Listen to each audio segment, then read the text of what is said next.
Oi, meu nome é Laura Stammer Oi, eu me chamo Isabel Rutenberg.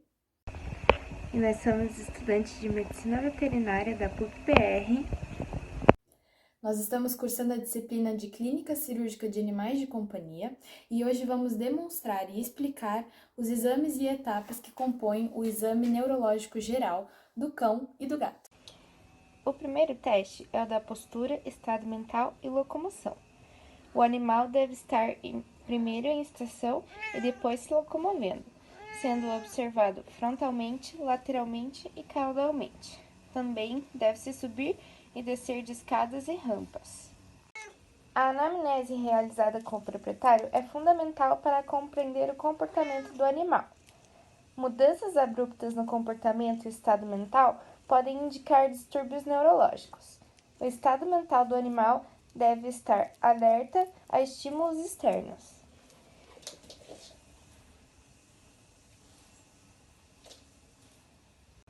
A postura correta de um animal saudável consiste em cabeça em plano paralelo ao chão, membros perpendiculares ao chão e peso igualmente distribuído entre si entre membros torácicos e membros pélvicos. Alguns exemplos de alterações são alterações em postura da cabeça, como head tilt, que podem indicar disfunções do nervo vestibular. Posições antiálgicas do corpo, que podem indicar dor. Afastamento dos membros, com oscilação do corpo para frente e para trás e cabeça balançando suavemente, que indica lesão cerebelar, como no vídeo.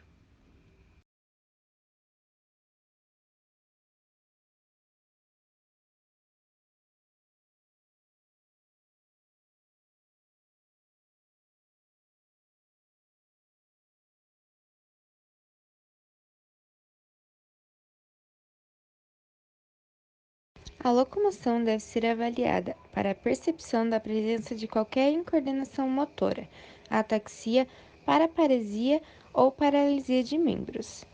O exame deve ser realizado em uma superfície áspera. Infelizmente, na minha casa, o piso era liso. Subir e descer rampas e escadas torna evidente possíveis dores articulares nos membros ou de coluna. Perda de propriocepção pode indicar uma ataxia, que pode ser cerebelar, sensorial ou vestibular. A palpação pode revelar ferimentos ou anormalidades no corpo, que estejam trazendo algum prejuízo neurológico para o animal. Além disso, pode revelar dor e sensibilidade em alguma região do corpo.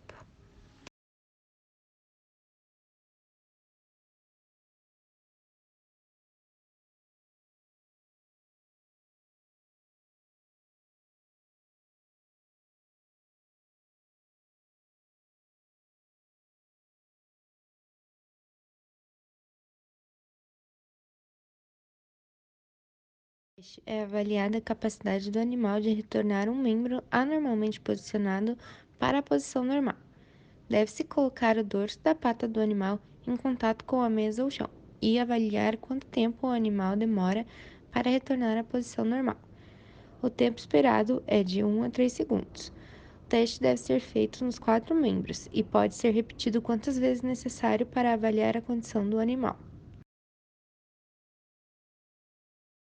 Neste teste, eleva-se o animal pelo abdômen, de forma que ele não consiga apoiar os membros pélvicos no chão, assim o forçando a caminhar com os torácicos. O animal saudável se locomove simetricamente, alternadamente e com a cabeça estendida na posição normal. Qualquer anormalidade pode sugerir lesão cerebelar, vestibular ou cervical.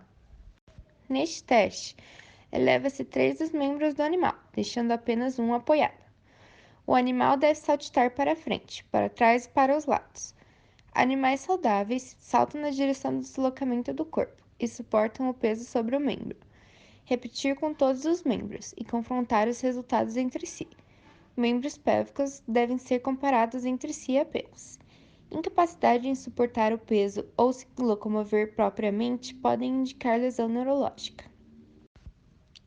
Neste teste, se elevam um membro torácico e um membro pélvico do mesmo lado, forçando o animal a primeiramente se manter parado sobre duas patas e depois obrigando o animal a caminhar. O animal saudável consegue se manter simetricamente na posição. Animais incapazes de se manter na posição podem estar apresentando algum problema neurológico. Quando a falha em corrigir sua postura ocorre no início do movimento do teste, isso indica inabilidade do animal em perceber a mudança de postura. Falhas durante o movimento indicam problemas na resposta motora. Neste teste, venda-se os olhos do animal e o suspende por abdômen e tórax.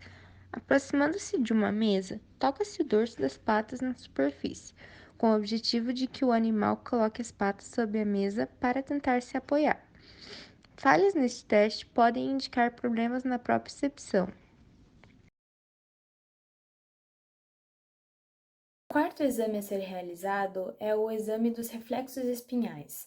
Ele avalia um grupo de 6 reflexos totais, que são o reflexo patelar, o tíbio cranial, o flexor do membro pélvico radial do carpo, o tricipital, o flexor de membro torácico e o perineal.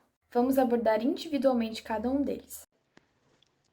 O exame do reflexo patelar tem como objetivo avaliar a integridade dos segmentos espinhais e do nervo femoral.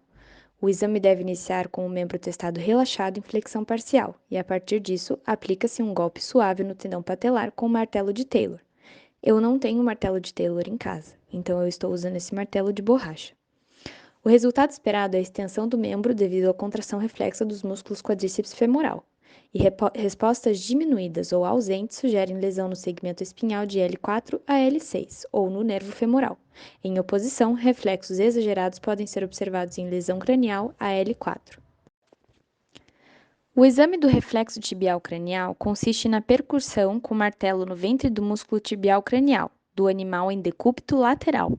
Espera-se como resposta a flexão do tarso, resposta essa mediada pelo ramo fibular do nervo ciático que se origina dos segmentos medulares de L6 e L7. Respostas ausentes ou diminuídas indicam lesão nesses segmentos medulares, raízes nervosas ou nos nervos ciático e peroneal. Respostas exageradas sugerem lesões craniais a L6. O reflexo flexor do membro pélvico e membro torácico, também conhecido como reflexo de retirada, deve ser testada em ambos os membros. Ele avalia a integridade do segmento espinhal C6 a T2, quando realizada no membro torácico, e L6 a S2, e raízes nervosas associadas, além dos nervos ciáticos e femoral, quando realizada no membro pélvico. Aplica-se um estímulo de compressão no espaço interdigital com o animal já em decúbito lateral e membro estendido. A resposta esperada é a retirada do membro em direção ao corpo, flexionando todas as articulações. Uma resposta que requer atenção é o chamado reflexo extensor cruzado, que ocorre quando o membro oposto ao testado se estende enquanto o testado se flexiona. Isso é sugestivo de lesões severas de medula espinhal envolvendo o neurônio motor superior.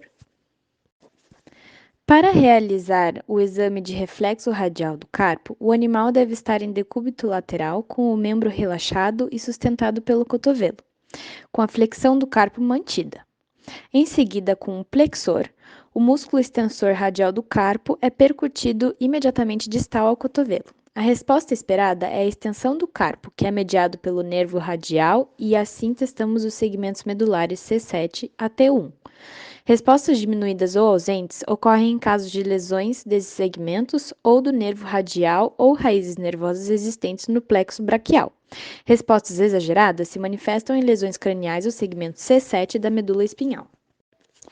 O exame de reflexo perineal tem o intuito de testar a integridade do nervo pudendo e segmentos espinhais S1 a S3 e cauda equina. Estimula-se o períneo com um toque, que pode ser feito com uma pinça, e espera-se como resultado a contração do esfíncter anal e flexão da cauda. Se houver lesão de algum tipo das raízes nervosas ou segmentos medulares em S1 a S3, observa-se dilatação do ânus ou ausência de resposta. Em casos de lesão de C1 a C5, a cauda fica flácida e irresponsiva. Entramos agora na quinta parte de avaliação neurológica.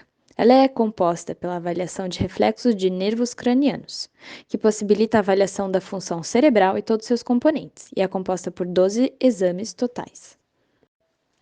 A avaliação do nervo óptico com algum objeto avalia a capacidade visual do animal.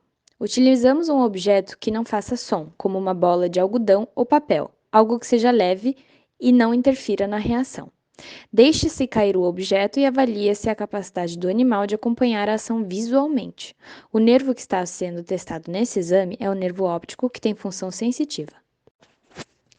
O exame de reação à ameaça testa dois tipos de nervos diferentes, o óptico e o nervo facial, e as conexões centrais desses nervos no córtex cerebral, além do tronco encefálico cerebelo. O exame consiste em fazer um gesto com a mão em direção à face do animal e espera-se o fechamento das pálpebras e afastamento da cabeça. Atenção para que o movimento da mão não implique em uma corrente de ar, pois isso interfere no exame. A ausência de resposta a esse estímulo pode sugerir lesão na retina, no nervo óptico, no trato óptico, no córtex cerebral, no tronco encefálico, cerebelo ou no nervo facial. O exame do reflexo palpebral avalia a integridade do nervo motor 5, abducente, e do nervo misto 6, trigêmeo. Um leve estímulo tátil nos cantos medial e lateral das pálpebras, que como resultado deve causar o fechamento das pálpebras. Para esse estímulo é possível usar um cotonete ou a ponta dos dedos. A partir do exame do reflexo corneano, avaliamos a integridade do ramo oftálmico do nervo trigêmeo e do nervo facial, através de um estímulo aplicado sobre a córnea do olho do paciente, de modo que ele não veja a intenção de antemão. Portanto, deve-se fazer por baixo ou pelo lado. A resposta esperada é piscar os olhos. O exame de reação ao estímulo da mucosa nasal testa a sensibilidade facial e a reação ao estímulo da mucosa nasal, avaliando assim a porção aferente dos ramos oftálmico, maxilar e mandibular do nervo trigêmeo, além de avaliar a porção eferente do nervo facial. Através do toque em diferentes regiões da face com um cotonete, dedos ou com pinça, almejamos receber como resposta a contração da musculatura facial e o fechamento das pálpebras. O estímulo da mucosa nasal pode ser realizado da mesma forma na região nasal e espera-se como resposta a movimentação da cabeça de forma consciente e fechamento dos olhos. No exame de reflexo pupilar, avaliamos a integridade do nervo óptico e do nervo oculomotor. Antes de iniciar, é necessário avaliar a simetria e tamanho de ambas as pupilas, a fim de verificar alguma possível lesão no sistema nervoso simpático e parasimpático, em casos de anisocoria, em que ocorre uma pupila só dilatada e outra contraída. O exame consiste em avaliar o reflexo pupilar em estímulo luminoso, em um ambiente de pouca luminosidade.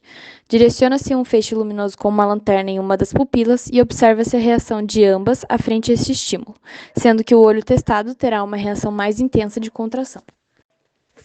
3 pares de nervos cranianos diferentes são avaliados no exame de nistagmo fisiológico. São eles o óculo motor, o abducente e o vestíbulo coclear. Para avaliação do nistagmo fisiológico, deve-se movimentar a cabeça do animal na direção horizontal em movimentação lateral para observar a movimentação do globo ocular. A resposta esperada é um movimento rítmico e involuntário, que geralmente apresenta uma fase lenta na direção oposta à rotação da cabeça e fase rápida quando na mesma direção. O 8º exame avalia o estímulo das extremidades sensitivas do nervo trigêmeo e motora do nervo trigêmeo. O nervo trigêmeo tem função sensorial na córnea, pálpebras e cabeça e função motora nos músculos faciais envolvendo a mastigação. Portanto, para realizar esse exame, oferta-se alimentos e estimulação através do toque nas regiões da face. Dificuldade de apreensão de alimentos e anormalidades e assimetria facial podem sugerir lesões nesse nervo. Uma importante etapa do exame neurológico é a avaliação do nervo facial, que consiste na observação de simetria de posicionamento de pálpebras, orelha, nariz e lábios, e presença de filme lacrimal. A produção de sons também deve resultar na movimentação das orelhas em um animal rígido. Aqui estamos testando a integridade do nervo facial.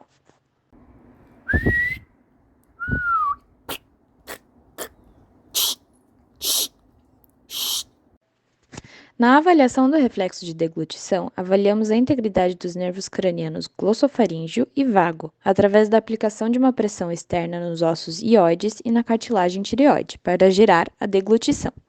Em animais mansos, é possível realizar um estímulo na faringe para provocar ânsia.